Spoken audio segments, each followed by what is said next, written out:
All right, welcome everybody to the Chess Initiative channel. I am Ramon Johnson from Jamaica, chess coach and chess player, chess enthusiast, and let's get started. Today we're going to be analyzing a game from Ulf Andersson, one of my favorite players in the world, in the whole world. Yes. I really love his games. A very solid player. He inspired me to start playing English when I actually started playing in tournaments, and I have been having real good success.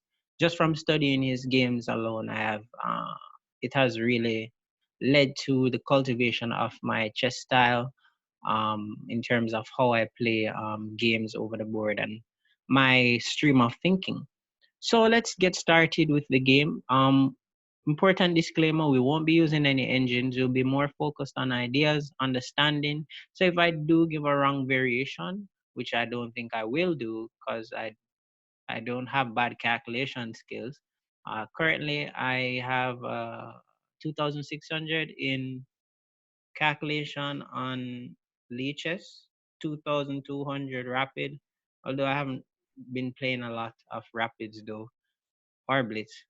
I've just been training a lot because I'm trying to achieve my master title within 3 years for myself. So I'm focusing a lot on training and practice games and game analysis. Currently working with an IM and a GM.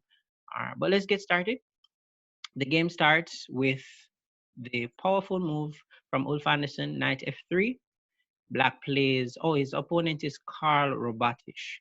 I think this game was played in 1987, but I'm probably wrong on that. Don't quote me on that.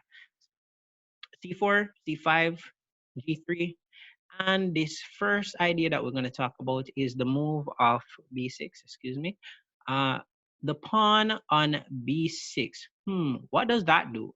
Well, you know that the bishop on C8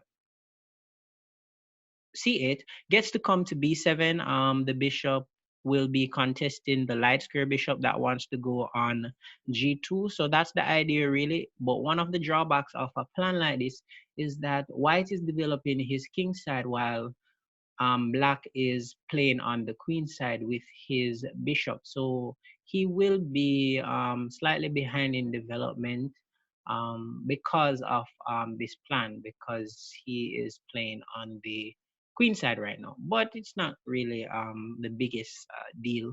He can complete his development later on. Bishop, bishop, castles, g6.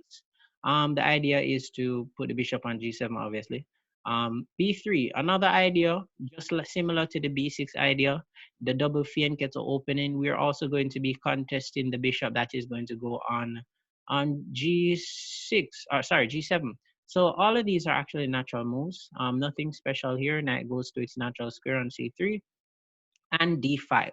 Now black breaks in the center immediately, but play has shown that this is possibly not the best idea. A good continuation is knight to f6 with plans of playing e6 later on with d5. Also, you know, getting the rook to c1 and everything. White's gonna continue with d4. So this is actually a lot, that variation is actually played in modern play a lot. But in the game, it continues with d5, and Ulf Andersson does something that he does in a lot of his games. He exchanges a lot of the pieces.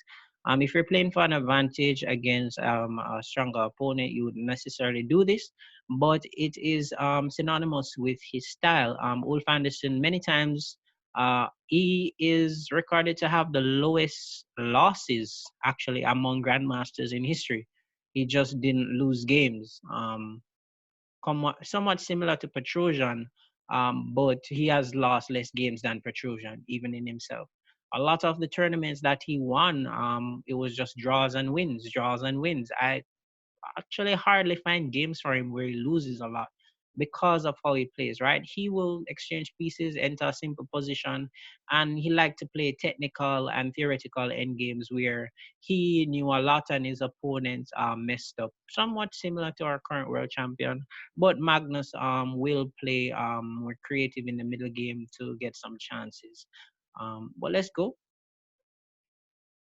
All the pieces are exchanged, and white continues with d4, breaking in the center. I don't think he had to take though. Um, hmm, didn't have to take. What could he have done here instead?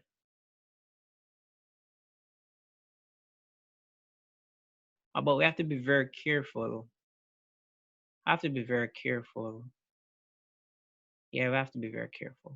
Okay, so it takes, queen takes, knight takes, bishop takes, king takes, and a6. I don't like this move necessarily.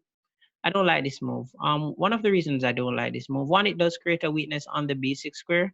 But if we should analyze this position really, if this is like the first position, we should say, okay, let's analyze the position before we continue. This would be a very important moment. If we look at white's position, white has two rooks that are connected. His knight is on d4, a central square, and all his pieces are actually active and developed. Black, on the other hand, is behind in development. His rooks isn't connected, and his knight hasn't been developed. So possibly at the best continuation here, I see. That's natural, actually, just a natural move. Is knight to d7, getting out that piece so that if and when the rook comes to, sorry, not b1, the rook comes to c1, going on the file, we can now contest him with our rook at c8. But with the move like a6, we can't do that. When the rook comes to c1, we can't come on the file. And this might be to our detriment because white gets control of the file before us. And we're going to possibly have to go play, and we're going to possibly have to play passive. So a6, rook comes to c1, and this is what I'm talking about. The rook comes to a7. This is a very important move. Just keeping an eye on the 7th rank because rooks, I'm a simple chess player. Rooks like files. Rooks want to go to the 7th rank. Rook wants to attack the weaknesses, tie down the pieces, and that's what white is playing for. Black plays rook to a7 to keep the rook off the 7th rank. But very important here, how do we develop? We just continue to improve the position, possibly rook to c2, double on the um, c file and penetrate the position. And that's what Ulf goes with. Rook comes over attacking the knight, we can just protect it, e5. I don't like necessarily like knight to c6 because it's not a fork. The rook can just come over to c7 and the knight is pinned for a short time. But possibly the best move is to play knight to f3, which is played, and f6. Now, this is a very important point to notice. Black now has two weaknesses. Black has a weakness on b6 and he has a weakness on f6. Now, one of the things about weaknesses is that we have to judge if they're temporary or they're permanent. One of this weakness on f6, we can actually fix it right now so that we can take advantage of it later. And the important move that does that before we even double the rooks on the C file, which is can also be played, is also playable, is G4. G4 clamps down on this square right here, and it actually fixes this weakness on f6 so that we can later on play to attack it. And right here, black plays this very important move, rook to d6. If we should, let's focus on understanding the game versus just looking at variations after variations and pumping out computer variations and behaving like we understand what's going on when we really don't. Because if you really understood what was going on, you would have better results in tournaments against strong players. Obviously, you don't understand. So, not saying like the viewers don't understand, but I'm just saying, a lot of people just focus on just what the engine says, but in a real game, they can't use the engine. So, you know, let's learn to think for ourselves. But the engine is good in terms of to verify our ideas. When we're training, especially if you're training alone, you want somebody that is objective, and the most objective thing you can find is the engine. It will tell you if your idea is crap or it's not crap. So this move, G4, is very, very important. Keeps this weakness fixed on F6. And this rook move to D6, if you want to understand it, one of the things is, if you try to develop this knight, no, white positionally gets to infiltrate the 6th rank, right? But if we bring out our rook first and control the 6th rank, when we move this knight, the thing is, when this knight moves, you're no longer protecting the c6 square. But luckily, now we have this rook on d6 protecting this sixth rank. So this is why the rook comes to d6 first before bringing out the knight, right? Rook comes to c1, the knight finally knight finally develops, and we penetrate the position with rook to c6. We get the rook to c6, and now we are in a very powerful position. Both rooks are traded, and if we look at the position, let us analyze this position también also, speaking English the Spanish. Um, Not that I'm great at Spanish or anything, but you know, I know some things. Yeah, I know something. All right, let's go. Um, Black's position is very weird. I like to use that word, weird. Um, the rook is not active. It's not on a file. We have control of the open file. The knight needs an outpost. It's not on a good outpost. It's actually weirdly placed. It's not that active. The rook is not that active. It can only go two squares. Right, the square on a8 and the square on b7, while our rook has full activity and putting pressure on two weaknesses. So for white, all he needs to do is reroute his knight possibly to d2, e4. A very important square in this position I see is the square on d5, which attacks both weaknesses on f6 and b6. So possibly the best maneuvering is knight to d2, knight to e4, knight to c3, and knight to d5. That looks like a great plan for the knight. Hopefully that's played in the game. And activating our king later on, maybe with king to g3. And yeah, but black is tied down. I don't see a plan for him. I'm not sure of a plan for him. But in the comments, if you find a good plan for black, not an engine plan, if you come up with a good plan for black, it would be good if you can tell me. All right? The king tries to get active, but it can't really do anything. And white is just playing a very smooth game. One of the important things, this move has some ideas. Have some ideas. I want to get rid of my weaknesses as black, maybe with some a5 pawn push. I don't know. I'd do anything just to get some activity for the rook. You know, I can't take this tied down position. And this knight, you know, maybe coming to c5 in some lines. I don't know. But something that actually restricts black even more is this powerful move b4. It ties him down. I don't. Ulf is a very mean person, you know, who does this to people, who sits down and just slowly plays little pawn pushes like that, that just squeeze their opponent to death. This is actually some very masochistic. Is that the word? I'm not very sure. I didn't do so well in English in school, even though I'm an English speaker. You know, maybe I'm being too truthful or something, but whatever. Rook goes back to b8. It's very hard for the rook to find a move, really. The knight goes to c3, and slowly he reroutes to d5. This pawn push right here, maybe black wants to get rid of his weakness, but he'll always have a next weakness. He's gonna have possibly a weakness on d5, in some lines, and he's going to have this a h7 weakness. Let's say pawn takes, there's going to be a weakness on h7, but since the pawn is still on its first square, it's not a weakness that we can say that okay, we can attack. So maybe we wait until maybe he pushes the pawn later on or something. The king moves to f7. Not much moves, as I said, can be found, and white actually plays a very creative move here. King up, not this. That's just a logical move. The rook is already at a maximum point of its activity and its goodness in the position. The knight on d5 is perfectly placed. The only piece left to bring into the game is the king. So we activate the king by coming to king g3. But this move right here with h5, I believe black is actually lashing out. But the thing is, after pawn takes on f5, pawn takes, this pawn on a5 will be a critical weakness. So pawn takes, and this in-between move first, or we would call it in-between move, but this move first, this move actually forces the rook to come back to b7, possibly because we're threatening to take the knight. The knight can't move because we take the b6 pawn. The rook has to come back to b7 possibly to keep an eye on the knight. The king, if the king goes back to e8, it's just not what you want in this position.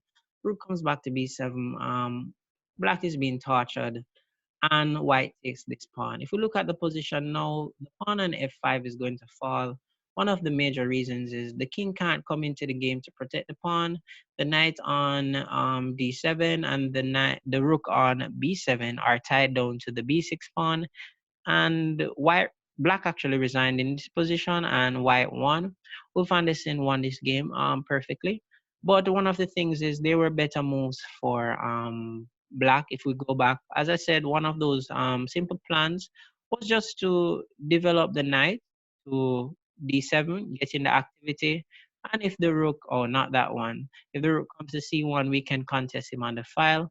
A possible continuation that could actually continue right here is with the move, with the move knight b5 to put some pressure on the pawn, a5, and let's say the knight came to a3, maybe to reroute, put some pressure on the knight and then put some pressure on this pawn. We have little temporary pawn sacks like this. Let's say takes, rook takes. I'm just playing an imaginary line really, but it's actually logical. Rook takes, and black's plan really right here is to exchange off these maybe even b5, but whatever. Black's plan here is just to exchange off these queenside pawns, and he has equal drawn game, pawns on both sides of the board. There's nothing to play for unless your opponent is like extremely weak and doesn't know how to play positions like this. Yeah, but that's our idea. So if we could learn something from this game, we want to activate our pieces. We don't want to enter end games when our pieces aren't developed. So we always need to focus on activity at each part of the game. We have to be very careful about creating weaknesses in our position with moves like a6. Yes, the idea is to restrict the knight from coming to b5, but at the cost of this weak square, and later on with some more inaccurate plays from black, because his position was tied down, because he couldn't access the C file in time, his position fell apart and he lost the game. So this is it for the game Chess Initiative. I hope you enjoyed this video. If you don't, leave a comment. If you do, leave a comment. If you hate me and you can't stand that this person is even recording a video in the middle of 2 o'clock in the night and giving analysis, we don't want to hear this garbage, let me know. If you want me to die in a gutter somewhere or something, it's perfectly fine. I have thick skin. It's harder to cut into, but whatever. Leave a comment and let me know. Hopefully we can post more videos like this, and I can influence some of the masters that are in my Chess Initiative group. Not my group, but I'm in the group. A member. I'm the librarian of the group, I think. To come on and also to do videos of their own. Maybe we can get in Stupy's man of analysis in Jamaica. All right, so that's it for the video. Ulf Andersson versus Karl Robatash. I hope you enjoyed it. Hope you learned something positional. If you didn't know these things before, like those G4s and B4s to restrict the knight and to fix weaknesses. The principle of two weaknesses was played in this game. This is one of my favorite players, and I'm Ramon Johnson from Jamaica. Good night. All right.